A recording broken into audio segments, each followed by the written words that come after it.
भगवान कितना सहन करते हैं। एक कथा भागवत में ही, ऋषियों की सभा लगी हुई थी। सभा में प्रश्न रखा गया, किस देवता का हम भजन करें। सब ऋषि महर्षि कहते 3 देवता बड़े बड़े हैं, ब्रह्मा जी, शंकर जी, भगवान विष्णु।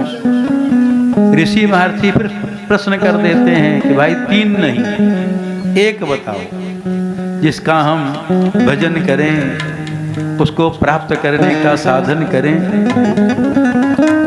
क्योंकि एक की ही साधना करनी चाहिए। बहुत देवी देवताओं के पीछे पड़ जाओगे तो कोई नहीं प्रसन्न होगा। थोड़ा थोड़ा इसका कर लिया, थोड़ा उसका कर लिया, थोड़ा उसका कर लिया, तो कोई प्रसन्न नहीं होगा। एक के पीछे दिन रात लगे रहोगे ना, जब दिन रात उसको पुकारोगे, दिन रात उसके सेवा में रहोगे तो कभी तो सुनेगा।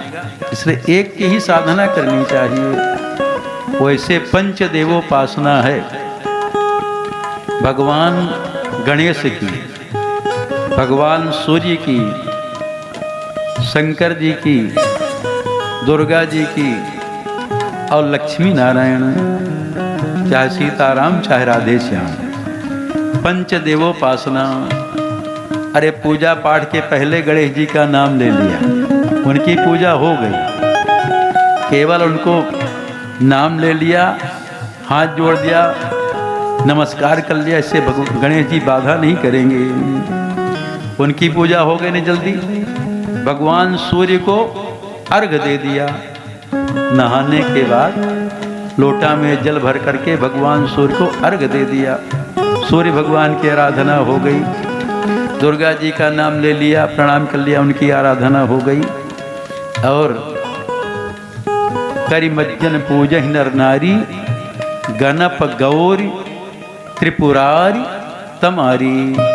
शंकर जी को भी प्रणाम कर लें, तमारी भगवान सूर्य को अर्घ दे दिया। और उसके बाद दिन रात फिर रमा रमण पद बंदे बहोरी, चाहे सीताराम, चाहे राधे श्याम, चाहे लक्ष्मी नारायण, जो भी हों, इष्टदेव उनकी आराधना दिन रात करनी चाहिए।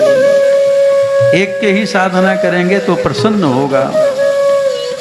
एक साधे सब सधे, कहावत भी है। एक साधे सब सधे और सब साधे सब जाए।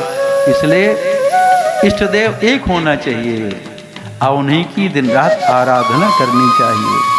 हम जिनके हैं उन्हीं की शरण में रहें। बने तो रघुवर ते बने, बिगड़े तो भरपूर, तुलसी और नते बने, आप निवे में दूरी। तो हम जिसकी शरण में हैं उसी की आराधना करें, पूजा पाठ करें, सब प्रसन्न हो जाएंगे। तो वह भाई 3 देवता बड़े हैं, किसकी आराधना करें, कैसे पता लगे कौन सबसे बड़ा है। महाराज भृगु से कहा गया, परीक्षा करके आमें, अब बतामें कौन देवता भजनी है। भृगु जी गए ब्रह्मलोक, ब्रह्मा जी के यहाँ। अब भृगु जी ब्रह्मा जी के पुत्र हैं, तो पुत्र का धर्म है हाथ जोड़े, प्रणाम करे, सिर झुकावे। लेकिन भृगु जी एकदम ठूंठ जैसे खड़े हो गए, न हाथ जोड़े, न सिर नवाए, कुछ नहीं किए। देख करके ब्रह्मा जी को बड़ा क्रोध आया। अरे मेरा पुत्र मेरे पास आकर के नहीं प्रणाम कर रहा, हाथ भी नहीं जोड़ रहा है। ब्रह्मा जी डांट फटकार के भगा दिए। भृगु जी विचार करते हैं, इनको जब प्रणाम नहीं करने से क्रोध आ गया तो भजन ही नहीं है। वहाँ से भृगु जी शंकर जी के यहाँ गए। शंकर जी बैठे थे कैलाश में अपने आसन में। जब भृगु जी वहाँ पहुँचे, शंकर जी देखे तो आसन से उठ करके चले भृगु जी से मिलने के लिए। जब पास में आए तो भृगु जी कहते, अरे चिता का भस्म लपेटे हो, तुम्हारा शरीर अशुद्ध है, हमसे मिलने के लिए चले आए। जब ऐसा बोले शंकर जी को क्रोध आ गया, त्रिशूल उठाए उनको मारने के लिए। भृगु जी वहाँ से भगे, किनको थोड़ा अपशब्द बोल दिए तो क्रोध आ गया। ये भी भजन करने योग्य नहीं है। वहाँ से भृगु जी क्षीर समुद्र में गए, जहाँ भगवान नारायण शेष सैया पर शयन किए हैं। अब श्री लक्ष्मी जी उनका चरण दबा रही हैं। भृगु जी वहाँ पहुँचे, न इधर देखे न उधर, सीधे भगवान नारायण के वक्षस्थल में छाती में बड़े जोर से चरण का प्रहार किए।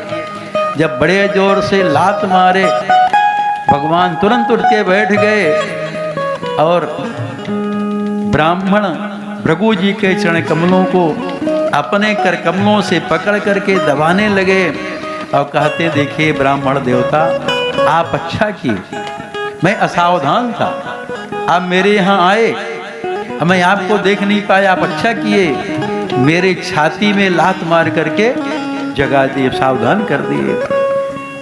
और कहते हैं भगवान आपके चरण में दर्द होता होगा, क्योंकि हमारा वक्षस्थल बहुत कठोर है, आपके चरण कमल कोमल हैं।